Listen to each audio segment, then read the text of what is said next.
Okay, so back with the shopping and the last job. We just had good long hot showers, last one for a while, and back to bird baths after this. But last thing we do is put on some water and then we're ready to head back out to GKI.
Well, we don't wear skimpy bikinis.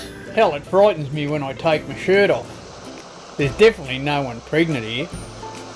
This is motor sailing for old dudes. We do live on a boat and we do cruise extensively along the Australian coast.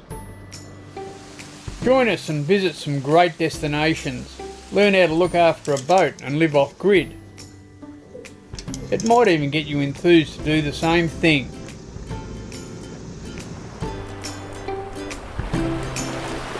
Hey, stay out there till you can't. Well, all loaded up with food, ready to go out to Great Keppel and headed out of the marina, and I'm not sure what the problem is, but I think I've got something wrong with my gearboxes. Motors are running all right, they're running at normal revs, just not getting the power into the water. The starboard side gearbox, I went down and checked it out. The oil looks fine. They're not overheating or anything like that, but the starboard side one had a hell of a noise in it. It sounded like a bearing noise, and the port side one doesn't seem to be driving really well, so we've got a lot of starboard helm on all the time to stop us going around in circles. So I'm not sure what it is, but what we've decided to do is head back to Gladstone. We tried to get back into the marina at Yeppoon, but the berths they have are way out and it's pretty hard work being in there. So we'll go back to Gladstone and then I'll have to try and fault find it a bit further. I just didn't want to go out to GKI and be doing it out there on the pick.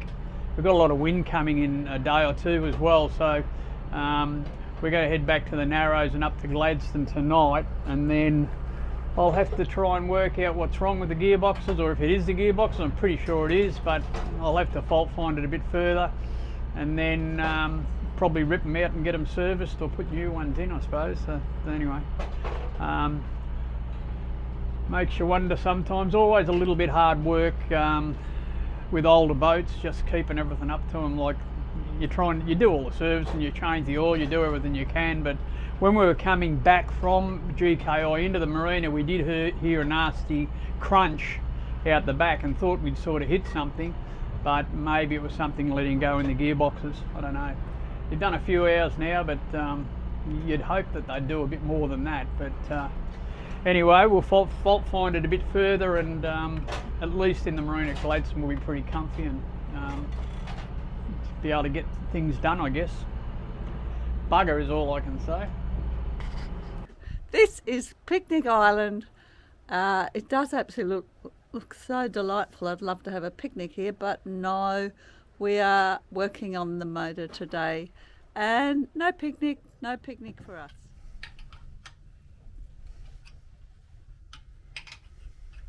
Well, it's been a pretty crappy day. I got down and replaced the oil cooler. I thought it might be leaking a bit. The oil didn't look like it was wet. Usually when they run on automatic transmission fluid, those gearboxes, and when it gets wet it usually gets milky looking, and there was none of that. It was thin, and I thought maybe it's getting a bit of water in, but I had a spare oil cooler here and I thought, oh, I'll replace it and just see. Well, I've done that and no bickies, so the gearbox just isn't driving. Now I've either lost pressure from the pump to the pack that pushes the clutch plates together, or something else has gone wrong inside the gearbox. What I'll do when I get to Gladstone, I'll have a look at the oil I took out, see if there's any metal bits in it that would indicate that there's something a bit more dramatic going on, and I can probably take the oil pump off and have a look. It's on the back of the gearbox, but I don't know. I'm just going through, I've rung a few people today, and weekend coming up, it's Friday night now, so I'm not going to get anything done over the weekend, but I'm getting prices on new boxes, so I might replace the 2 gearboxes. They've done 8,000 hours. I thought they'd do that easily, but maybe not. And I'm getting, I'm on to people where I can probably source parts and have the gearboxes rebuilt. So one way or another, we'll get the problem fixed, but it's going to take a bit of time, and that's the problem. There'll be no cruising for a little while I get these gearboxes sorted out.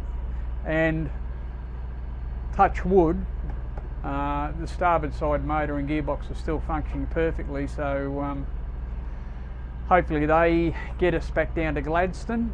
But once I start fixing this, if I do something to the port side motor, I'm going to have to do it to the starboard side motor as well, because usually if you fix one on the port side, you'll probably only go a couple of months, and the same thing will happen on the starboard side. So anyway, we'll have a look at all of our options when we get down there and start look at what's going on.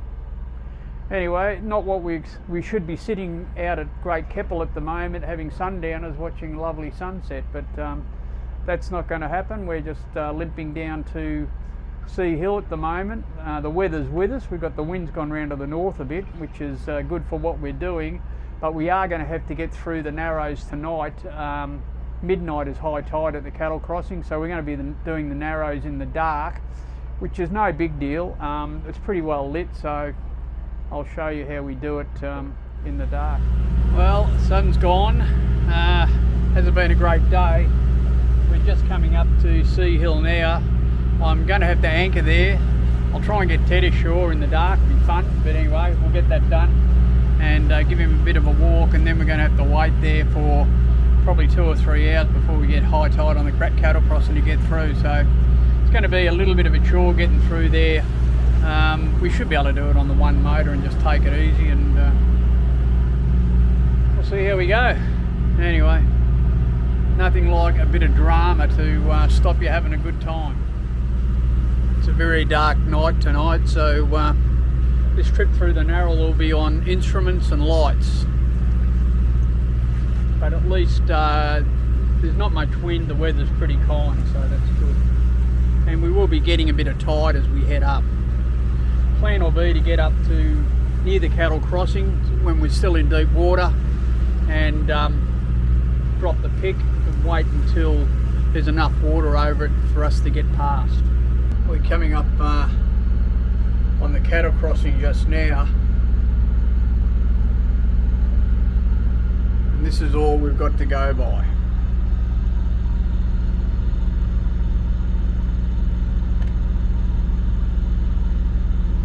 We're just following that track very closely, keeping an eye on our depth. It's good high tide tonight, so that's something in our favour.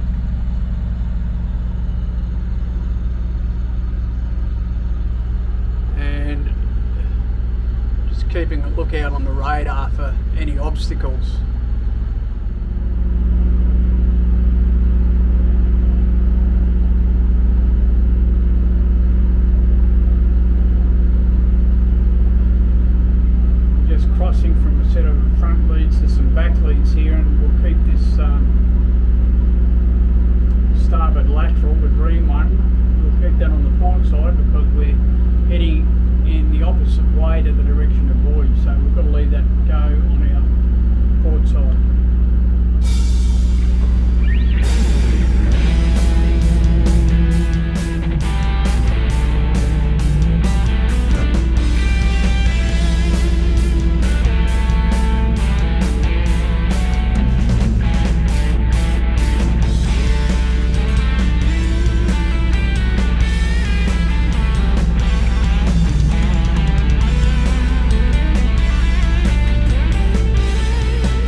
we're back in deep water, so we're across the cattle crossing, and navigation becomes a little bit more easy, but very hard doing it on a night like this with no moon and no reference. So I've just been studying the chart pretty closely. I've hand steered most of the way through because the autopilot's not functioning that well with the boat running on one motor, so I've been doing a fair bit of hand steering, and yeah, it's good to be across that shoaly area. We got down to 1.9 at one stage, but better off doing it now with a really high tide. All of the beacons so far have been lit. There's been none that we've passed that haven't had a light on them, so that's all good. But if you're going to do this at night, probably pick a full moon night when you can see a little bit, because it's really hard in amongst the mangroves to get a reference point. So now we're just going to make our way down. The next challenge is getting through all the shipping. Hopefully there's not too many movements when we get down there, and get into the marina at Gladstone and make ourselves at home for a little while, I think. So back into deep water now, and the lights of Gladstone visible in the distance.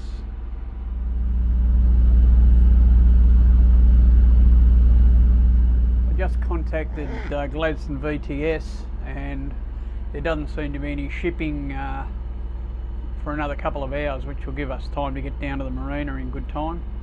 So it's been a pretty uneventful trip, apart from losing the gearbox.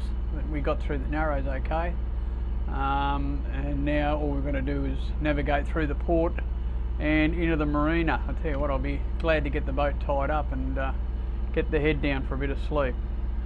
But anyway,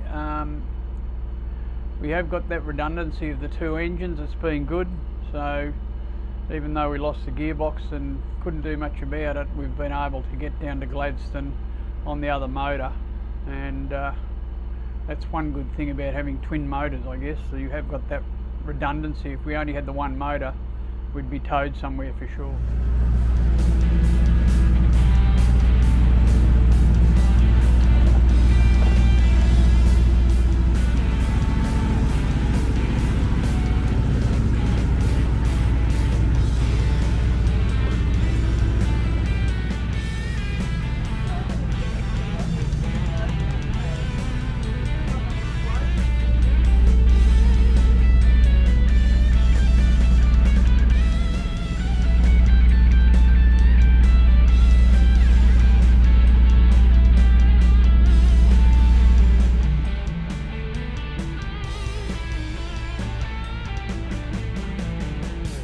It's about 20 to 2 in the morning. It's bloody freezing, and we're just entering the marina at Gladstone. So that's been a pretty long day, but all went well. And our other motor's done the job, and we've got here in half decent time, I suppose. But I am looking forward to getting the boat tied up and heading off to bed.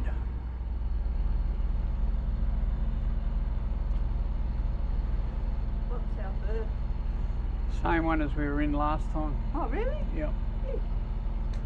What number was this? I1, I think.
Could be a little bit difficult just on the one motor, but I think I'll be alright.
Got it on one there, darling.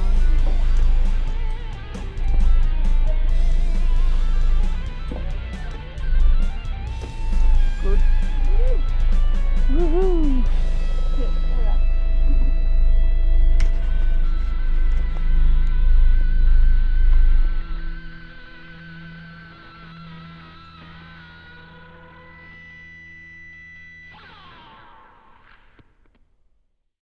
Okay, well, time to try and do a little bit of fault finding, and what I'm going to do this morning, I pumped oil out of the gearbox when it let me down yesterday.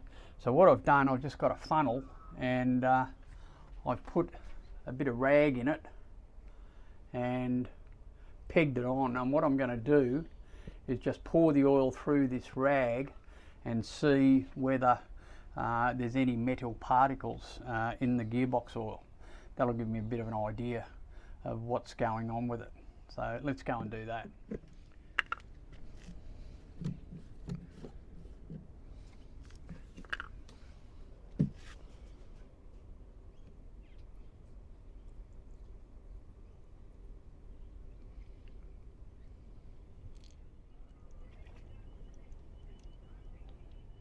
Well, that oil's all drained out, and look, that's pretty clean, so there's no big metal parts or anything in there. So I think I can sort of take that out of the equation. I just got a phone call from Jason, a friend of Gary's off Star Trek, and he's a gearbox specialist in Sydney, and he's giving me a few clues of what I can check for. So I'm going to start the motor up, see whether I've got drive in forward or reverse or nothing, and then fault find a little bit from there. But he thinks, and fingers crossed, it might be the oil pump that's gone, and that's serviceable without pulling the gearbox out. So that would be a huge benefit if that is the problem. Well, I just went down and checked a few things that Jason pointed out, and it seems like the gearbox isn't driving, so it's probably the drive plate on the back of the flywheel that's given up. There doesn't seem to be any drive to the gearbox at all. Without that, there's no oil pumping, so you know that's a problem. So what I've got to do is work out what I'm going to do. Am I going to muck around with this gearbox and try and save it and keep the old motors, or upgrade the whole system? I think that's what it's coming down to. So, beautiful night in Gladstone Marina. Well, after a fair bit of deliberation and going over things, I've decided that I'm going to stay here at Gladstone, and thanks to Gary and Jason, I've been talking about what my problem is with them. I'm 90% sure that it's a damper plate that drives the gearbox. Now this is something that I can repair in the marina. It means I've got to lift the gearbox off the back of the motor and replace the damper plate. The research I've done on it say that damper plates are only going to last 20 years. These engines have been here for 23, and you should get about 3,500 hours out of them. They've done 8,500 hours, so I think they're probably were ready to fail. So what I'm going to do, I'm going to replace the damper plates on both motors. It'll probably take me a week or so. Wendy's going home Wednesday, so I won't see her for a while. after that I'll make the decision whether I'm going to go out and head back up to GKI or whether I'm going to head down to Byron to catch up with Wendy for her birthday. So we'll make that decision, but a bit of work in the engine room for the next week or so. So the joys of boating. Anyway, beautiful night here. We've done nothing today because we didn't get in here till about 3 o'clock this morning, and yeah, it's just been a rest day today and a bit of research been going on. Anyhow, something that I can fix.